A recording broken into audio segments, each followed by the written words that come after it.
Hello, listeners. As an enhancement to your listening experience, I am now going to present these archive episodes unedited in their entirety, which includes all of my afterthoughts. So, continue listening after the outro music if you want to hear what I thought of the episode. And if you are enjoying the podcast, please support it by going to the homepage, spacerockethistory.com, and clicking on the orange donate button or the Patreon link. And now I can also accept Zelle and Venmo. Just use my email address, spacerockethistory@gmail.com. Thanks. We choose to go to the moon in this decade and do the other things, not because they are easy, but because they are hard. Godspeed, John Glenn. Roger, 0G, and I feel fine. My feel out. Okay, I'm out. How does it feel for the United States to be the new record holder? At last, huh? When that baby lights, there's no doubt about it. Liftoff. We have a liftoff. 32 minutes past the hour. Liftoff on Apollo 11. Listen, Tranquility Base here. The Eagle has landed. That's one small step for man, one giant leap for mankind.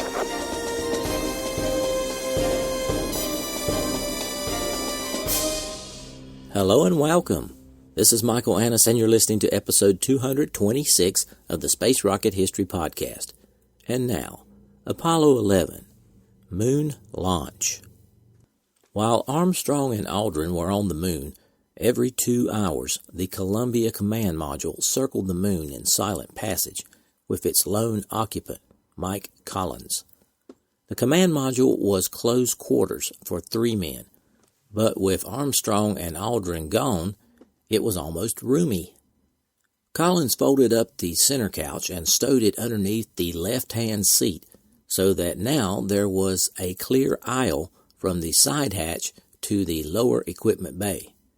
The extra room would be needed in case there was a problem with the docking mechanism, forcing Armstrong and Aldrin to make an emergency spacewalk from the lunar module to the command module. For now, it gave Collins unaccustomed freedom.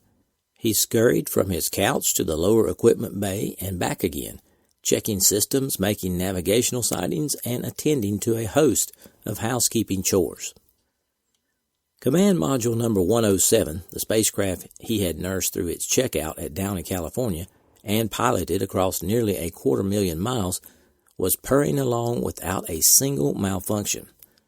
Collins felt so confident that when one of the command module's cooling circuits grew too cold, he chose not to follow Mission Control's advice to go through a lengthy malfunction procedure. Instead, in his solitude over the far side, some instinct prompted him to see if the machine might cure itself. He checked his switch settings and waited, and the coolant temperature promptly rose to normal. Columbia would give Collins no worry in his 22 hours alone. His anxieties were focused elsewhere with the 2 men on the surface of the moon. In addition to taking care of Columbia and trying to spot Eagle, Collins had other duties while circling the moon. He conducted science observations and photographed the lunar landscape. With each orbit around the moon, he took more photos, thousands in fact. The photos would later be used to map mountains and craters and to identify landmarks for future explorers. When Collins' crewmates began the powered descent to the moon, Collins was in his recipe book of rendezvous scenarios at the ready in case they had to abort. In the final minutes, he heard them grapple with computer alarms and wondered how serious they might be. As Eagle flew onward, Collins was like everyone else, a spellbound listener. When the landing was complete, he heard Charlie Duke tell Armstrong and Aldrin there were smiling faces in Mission Control and all over the world, and Collins radioed, "Don't forget one in the command module." But no one, not Armstrong and Aldrin, nor anyone in Mission Control, knew exactly where Eagle was. The pinpoint location would be a helpful, though not essential, piece of information for Collins' computer to have during the return rendezvous. It fell to Collins to try to find the lunar module on the surface using the command module's 28-power sextant. This task was a little like looking down on Manhattan from a height of 69 miles, trying to spot a single Greyhound bus with a pair of binoculars, and all the while moving at 3,700 miles per hour. It would have been pointless to try if not for the command module's computer, which could aim the sextant precisely at any feature under Columbia's path and keep it fixed on the target, compensating for the command module's swift motion. 2 hours after Eagle touched down, Houston had radioed up a set of coordinates, and Collins was at the eyepiece. When he arrived over the landing site, the sextant whirled into position, and Collins searched frantically for a glint of light. Columbia's speed allowed him only about 2 minutes to search any given area within the long ellipse of landing site 2, and the sextant's field of view was so narrow that he could scan only 1 square mile at a time. 2 frantic minutes later, Collins had come up empty. Each time he went around the far side, Mission Control had a new set of coordinates for him to try. But on his map, one guess was as much as 10 grid squares away from the last. It didn't take Collins long to realize that no one had a handle on the problem. His search continued fruitlessly for the rest of his 22 solo hours. Collins could not see his crewmates on the surface, but he could still hear them via a special Moon-Earth-Moon relay link set up by Mission Control. But for some reason, it went off sometime after the landing, leaving Collins feeling distinctly left out. As Armstrong and Aldrin prepared to go outside, Collins asked once again to listen in, and Mission Control restored the relay. He had hoped to be listening when Armstrong set foot on the moon to finally hear his long-awaited words, but the timing didn't work out. Armstrong was just wiggling through Eagle's hatch when Columbia slipped behind the far side of the moon. By the time he reappeared, Armstrong and Aldrin were putting up the flag with 600 million people as witnesses. While Collins orbited the moon, TV commentators were describing Mike as a lonely man, but they were wrong. Collins was savoring something as unique as a moonwalk, the experience of the solo moon voyager. Not since Adam has any human known such solitude as Mike Collins is experiencing during the 47 minutes of each lunar revolution when he's behind the moon, with no one to talk to except his tape recorder aboard Columbia. While he waits for his comrades to soar with Eagle from Tranquility Base and rejoin him for the trip back to Earth, Collins, with the help of flight controllers here in Mission Control Center, has kept the command module systems going pocket-a, pocket-a, pocket-a.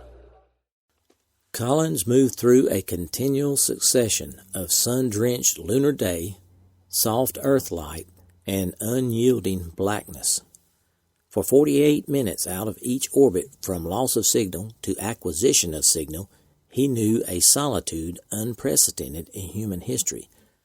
Before the flight, he was asked more times than he could count whether the thought of being alone in lunar orbit worried him.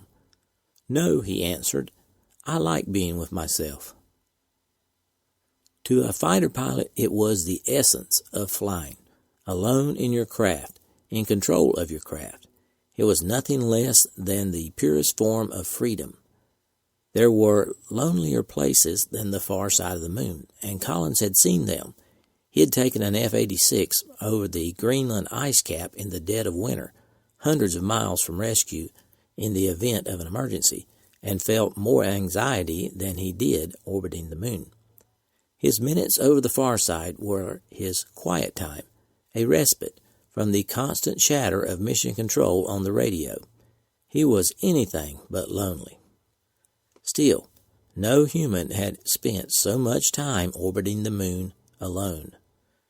Collins would later write of his far side passages, quote, "I am alone now, truly alone, and absolutely isolated from any known life. I am it.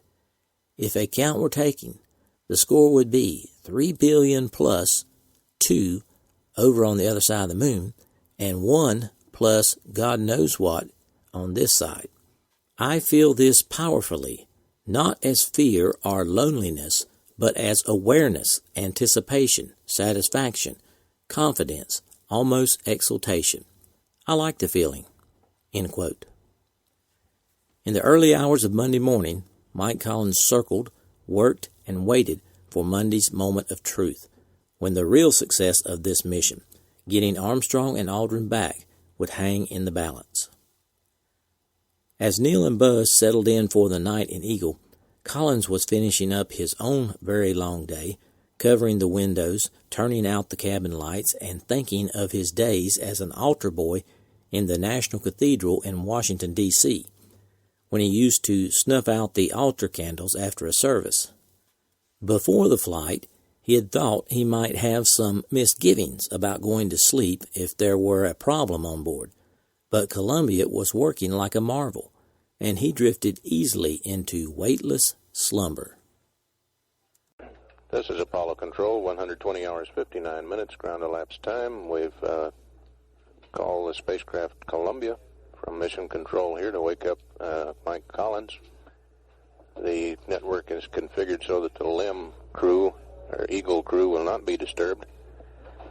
Let's join the conversation in progress. Columbia, good morning from Houston. Hey, Mike, how's it going this morning? Good.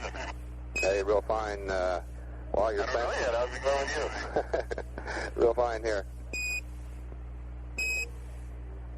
Columbia, request pull and accept. We'll shove a state vector in for you right away. Okay, it's coming up now, Columbia. We're going to keep you a little busy here. Capcom Ron Evans had the early morning duty and wanted to make sure Collins was awake, but Mike was in a pretty sound sleep and told Evans he was a little groggy. To Collins, a space day always seemed to start with a bang, with no time even to urinate before the switch throwing began. But today was the return rendezvous day, and that meant there were a multitude of things to keep Mike busy.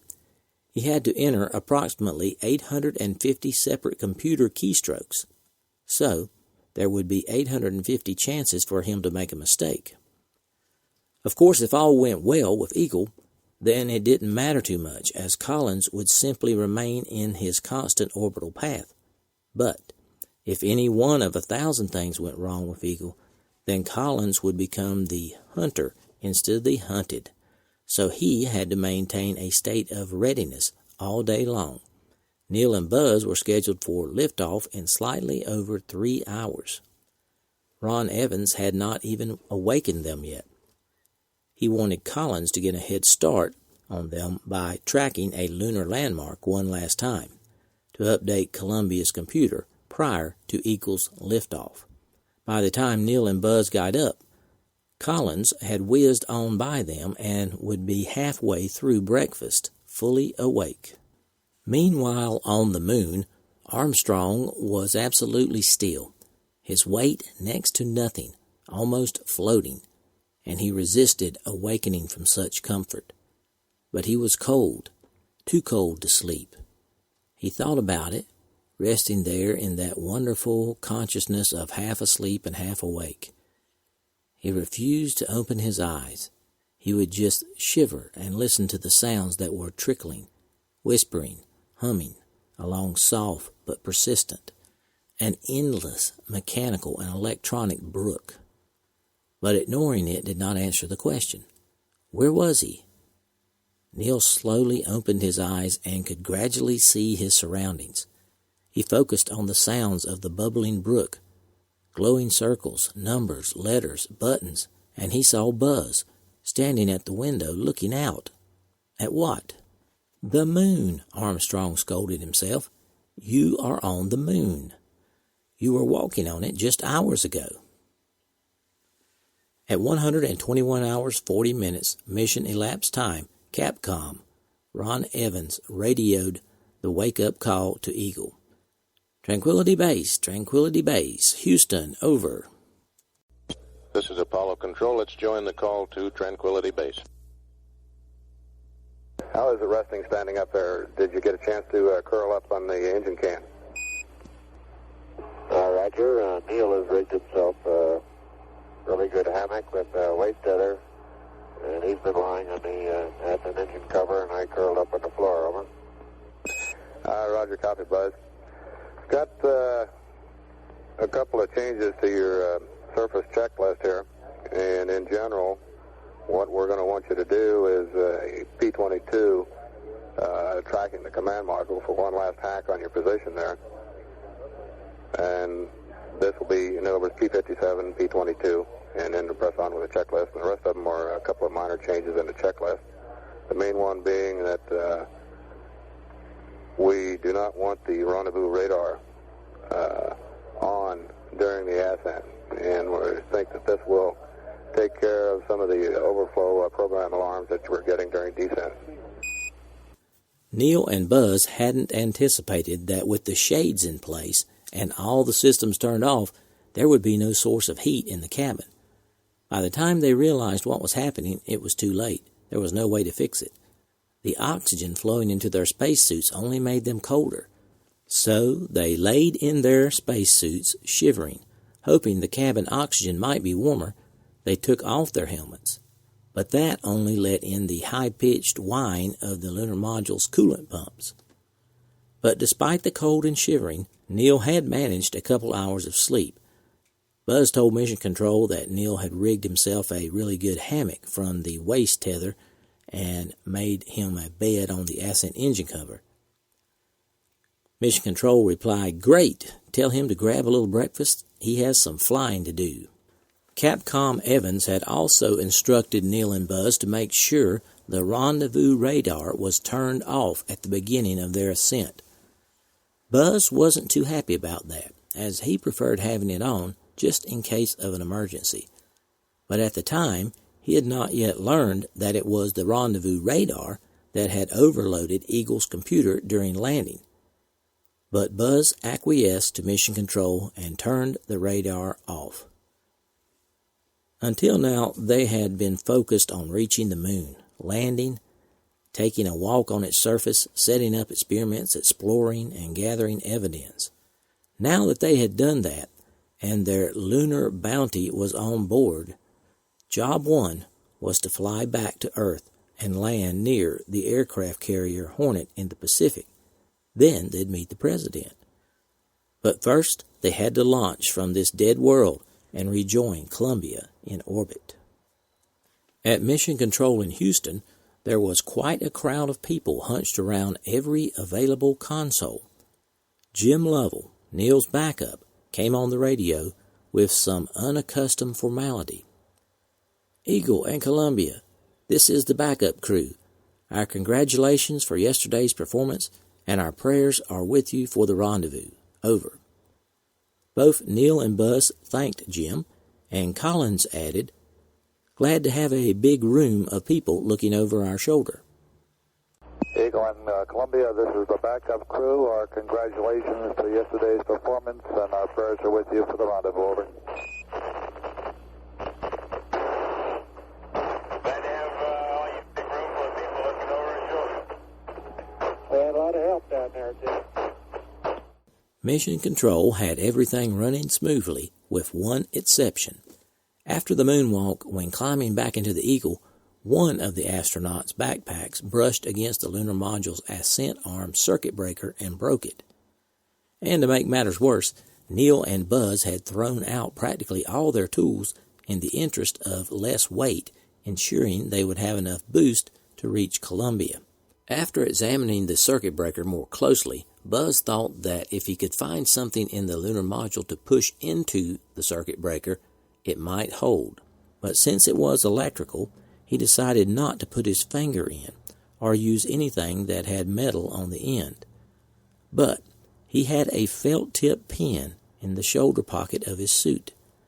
After moving the countdown procedure up by a couple of hours in case it didn't work, Buzz inserted the pin into the small opening where the circuit breaker switch should have been and pushed it in.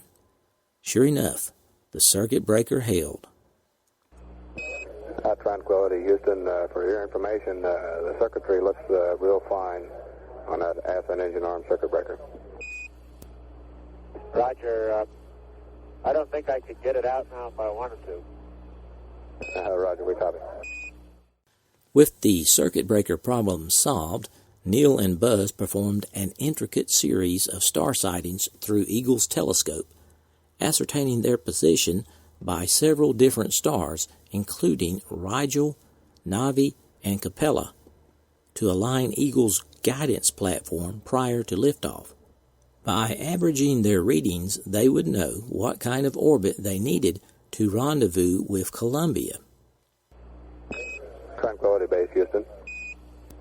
Go ahead, Houston. Roger, for your P-57 here, we did a little looking around, and it looks like Sirius and Rigel out of detent 6 would be real good on that. The sun angle on Sirius is about 43 degrees, and on Rigel it's about 55 degrees. Over.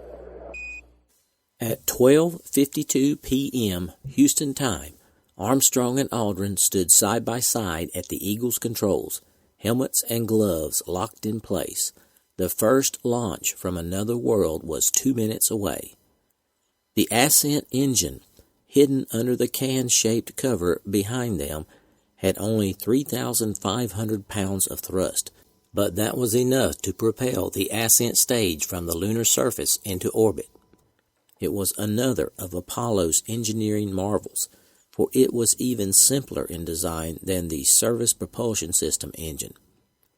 Like the SPS, it burned hypergolics that ignite on contact, eliminating the need for an ignition system. Once the valves opened, fuel would flow into the combustion chamber and the engine would fire.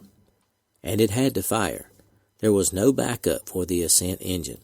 If the astronauts could not get it to fire, they had no recourse. They would die on the moon. Before the flight, Neil Armstrong had worried about the valves opening, and he'd suggested to the engineers that they consider replacing the electrical actuating system with a mechanical one that he or Aldrin could trigger by hand if the normal method failed. The engineers considered and rejected the idea. They had high confidence in the electrical system, and Armstrong knew there were several redundant ways to fire the engine. If necessary, they could bypass the computer. One of those would work. There was no other way to think about it. To Aldrin, the thought of being stranded on the moon forever simply didn't exist. To conjure that dark thought would have been to go against the whole philosophy behind the mission.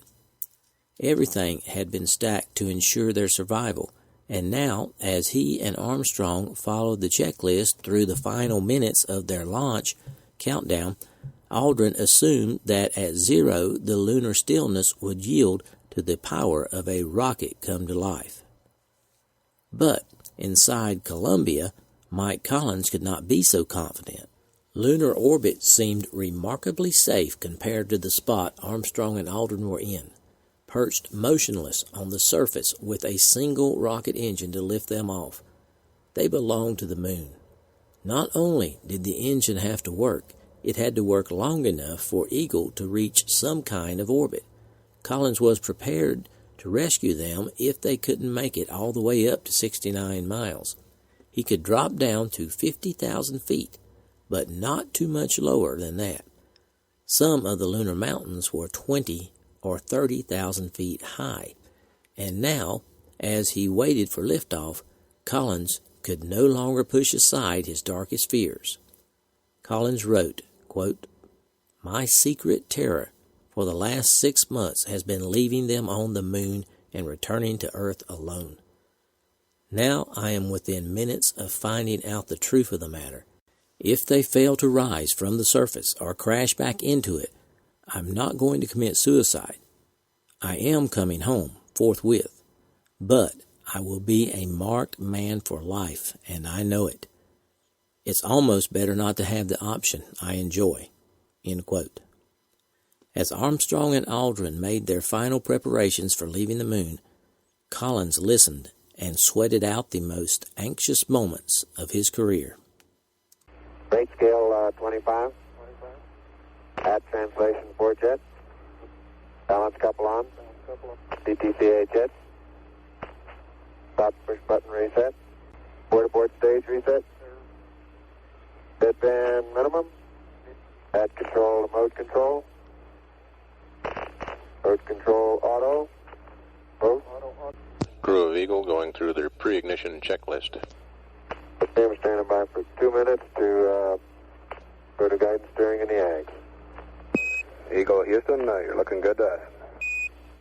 With 45 seconds to go, Armstrong reminded Aldrin of the last actions they would take on the surface of the moon. He said, quote, "At 5 seconds, I'm going to get abort stage and engine arm, and you're going to hit proceed." End quote. Aldrin responded with, "Right." "And that's all," Armstrong added wryly. "If everything worked, he and Aldrin would just be along for the ride from the moment of liftoff until they reached orbit." Now, Aldrin began the final countdown. Okay, master arm on. Guidance reports both navigation systems on Eagle are looking good. Whiskey blanks. 9, 8, 7, 6, 5. Port stage, engine arm ascent. Proceed. He pushed the button. For a fraction of a second, there was stillness, and then, suddenly, there was a muffled bang of pyrotechnic bolts, and then a smooth, steady push, like a high-speed elevator, as Eagle ascended from the moon.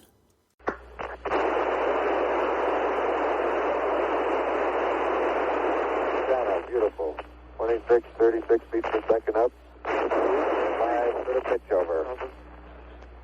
Very smooth. Balance couple off. "We're off," Aldrin exulted. "Look at that stuff go all over the place." Outside, a spray of gold foil and debris from the descent stage flew away in all directions.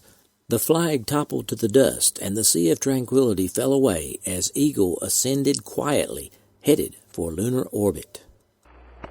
Very quiet ride. There's that one crater on there. 1,000 feet high, 80 feet per second vertical rise.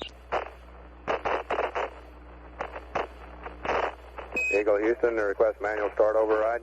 Roger. 2,600 feet altitude. See you.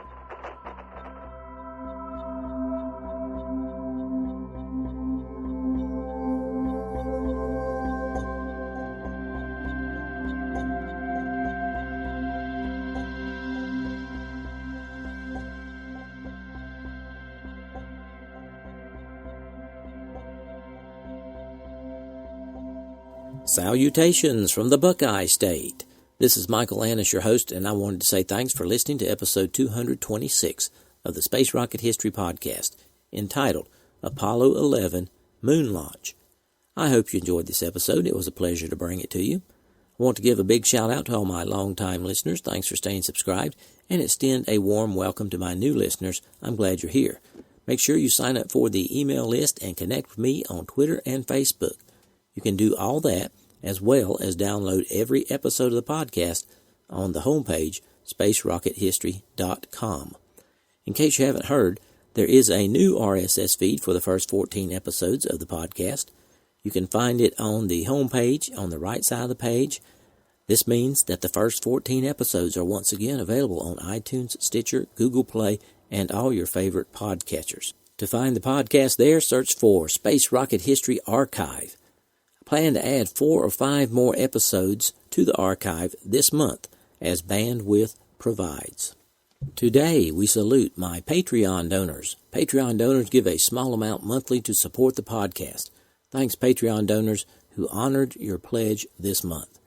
I had a few afterthoughts about this week's episode. First, I want to give credit to a few of the sources I've been using for this series. Buzz Aldrin and his book, Magnificent Desolation, Mike Collins in his book Carrying the Fire, Neil Armstrong's A Life of Flight, Andrew Chaikin, A Man on the Moon, and the Apollo 11 Lunar Surface Journal. I read in Buzz's book Magnificent Desolation that Buzz still has the broken circuit breaker switch and the felt tip pin that armed the engine to allow it to ignite. Strangely enough, I found a little bit of difference between Aldrin's account and Armstrong's account of the pin rescue. Aldrin said it was a felt tip pin, and Armstrong said it was a ballpoint space pin. Also, Armstrong wrote it was Houston that came up with the solution, while Aldrin wrote that he figured it out himself. According to my research in the Apollo 11 Lunar Surface Journal, Aldrin was right in both accounts. But these are minor points that are not worth dwelling on. Wow, Mike Collins was really sweating it out in orbit. I believe it truly was his greatest fear, that he would have to leave Neil and Buzz on the moon. To Collins, it would have almost been as bad as being stranded on the moon with them. Almost. If they had failed to lift off from the moon, Collins would have had some serious survivor guilt. But thankfully, that didn't happen. Okay, I have posted some pictures and the audio for this episode on my homepage, spacerockethistory.com. Hope you check that out. Sadly, there were no new donations this week. That would be 0, zilch, and nada. And it looks like we may have lost 3 Patreons. So, it was a very difficult financial week for the podcast. That brings the Patreon total back down to 135, 15 short of the goal of 150 before the end of the year. And our overall donor total remains at 250 with a goal of reaching 300 by the end of the year. For those of you who are enjoying the content provided here and have not donated yet in 2017, please consider supporting the podcast if you're financially able. Keep in mind, Space Rocket History is entirely listener-funded, and I depend upon your financial support to keep the podcast going. You don't have to donate much. You can make a one-time $10 donation at the Vostok level, or sign up with Patreon for a small monthly donation. Just go to the home page and click on one of the links on the top right side of the page and begin your support of the Space Rocket History podcast. For those of you who have already donated for 2017, I certainly do appreciate it. I have an item to give away this week. It is the NASA 3 1/2 inch in diameter meatball sticker. To select the winner, I gave each donor a number, and I put the range in Google's random number generator and got the number for Scott Bodish at the Apollo level. Scott, if you would email me, Mike at spacerockethistory.com, and tell me your address, I will mail this out to you. Have several more of these 3 1/2 inch NASA stickers, so we'll have a new drawing for donors of 2017 next week. I want to encourage everyone to share the podcast. Feel free to link the homepage or a particular episode on all social media, and thanks to those who've already done so. This is the end of content for this episode, and you are welcome to stay and listen to my off-topic thoughts if you want. Thanks for sticking around, folks. I hope you enjoyed that episode. Next week, we will rendezvous and dock. In podcast news, September had a good amount of downloads, but it was less than August. In September, the podcast was downloaded in 90 countries around the world. These are the top 10 countries with the most episode downloads in September. Number 1, U.S. Number 2, UK. Number 3, Australia. Number 4, Germany reclaimed 4th place, and Canada slipped to 5th place. Japan at number 6, Sweden number 7, New Zealand at number 8, France at number 9, and number 10 was the Netherlands. In personal news, as I mentioned before, we are traveling, and I thought I would share some of the things that we went to see while we were traveling that would be kind of related to space and aviation and things like that. This past week, we had a chance to visit the Henry Ford Museum of American Innovation in Dearborn, Michigan. Now, it wasn't cheap at $22 per person, but it was very impressive.